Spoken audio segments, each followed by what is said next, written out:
Arunachal Shiva. Welcome to honest hall. ఈరోజు నేను ఒక కోట్ చదివానండి. అది మ్యానిపులేషన్ గురించి, ఒక వ్యక్తిని ఎలా మ్యానిపులేట్ చేస్తారు అనే దాని గురించి.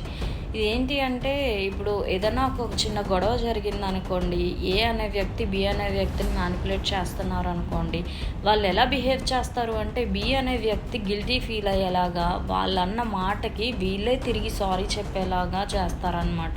దానివల్ల ఏమవుతుంది అంటే, అసలు దేని గురించి గొడవ పడ్డారు, ఏ అనే వ్యక్తి ఏమి చేస్తే వీళ్ళు అలా ప్రవర్తించవలసి వచ్చింది అనేది మర్చిపోయేలా చేస్తారు. అంటే ఈ కేసులో ఏ అనే వ్యక్తి బి అనే వ్యక్తిని మ్యానిపులేట్ చేస్తున్నారని. ఇది ఎంత అద్భుతమైన కోటే కదా. ఇలాంటి నేను రియల్ లైఫ్లో నిజంగా చూస్తున్నా. అది కూడా వైఫ్ అండ్ హస్బెండ్ మధ్యలో చూస్తున్నా.